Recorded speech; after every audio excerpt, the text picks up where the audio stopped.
Hey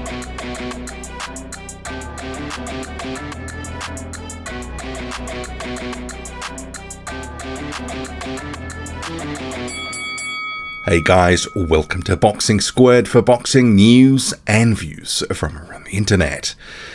A number of heavyweight fights this weekend apart from the Parker Chisora 2 main event, so we'll get to them in this video, including one that's on the undercard. We'll start with that one first, and you can see here Eddie Hearn pushing the Alen Babic button. So Babic inserted onto the card with about a week's notice. Now his opponent has been confirmed.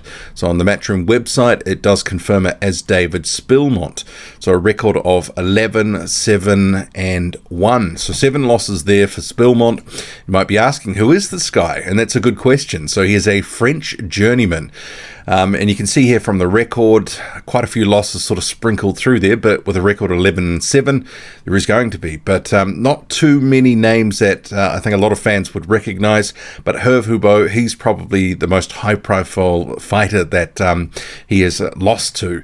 But this really does have destruction written all over it. So Alen Babic likely to decimate David Splitmont here, and the pay-per-view button would have done its job. So banter, short notice, and beefing up a card. So he really has become the new Dave Allen, in my eyes at least. Maybe Dave Allen wants to get that position back, but I think Babic is the one that's kind of, sort of got the momentum at the moment.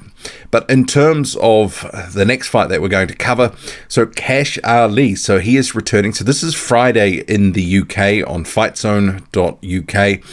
So this, I was had expectations it was going to be a halfway decent opponent, someone that Ali could actually, have some rounds against, something a bit more meaningful than what's actually been confirmed. And this is the danger I always believe.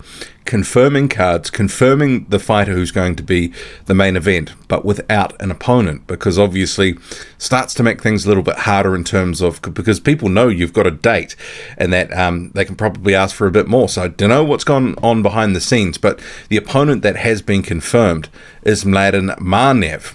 And that name might seem familiar, and that's because he's basically been thrown in against a whole bundle of UK prospects in recent months. So Matty Harris a couple of weeks ago, and we should call Mladen Manev Mr. Earmuffs, because basically that's where his hands stay. Very negative, very defensive, just the odd speculative sort of, left hook or right hand. But for the most part, for 95% of his fights, he is in survival mode. This is not a good opponent. He's got 4 losses on the bounce heading into this one. Solomon Dakers there from May. Then you had David Adelaide from July. Then you had Tom Simmons from November, and Matty Harris, which was just a few weeks ago. And all of these guys are prospect level opposition, and three of those 4 were on their debut. So you can kind of go, well, for a guy in Kash Ali who's got 21 fights on the ledger heading into this, not good. And bearing in mind Ali has the IBF European title, it's not listed here as being on the line here in this fight, and I hope not, because obviously Manev has done nothing to warrant a shot at a held minor title, especially coming off 4 losses. So yeah, not great at all. Mladen Manev basically to either be stopped by Kash Ali, maybe go a couple of rounds, or this is going to peter out into what some of these other fights against his recent opposition have been. Points against Matty Harris, Tom Simmons, and Solomon Dakers. He's somewhat durable, but super negative. Terrible fight. This weekend also has the return of Ivan Dychko, the 2-time Olympic bronze medalist from 2012, 2016, often the forgotten Olympian, the forgotten guy from the class of Rio 2016. He is going to be facing the ghost of Aleksandr Ustinov.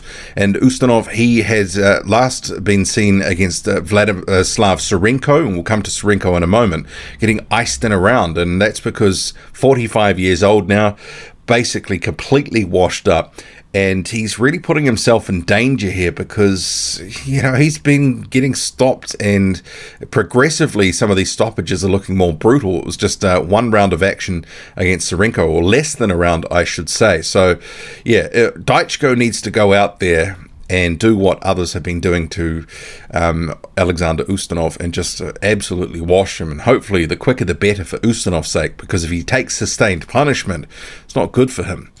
Vladislav Sirenko returning to the ring as well. So originally was going to be facing Mikhail Wallach. He got injured.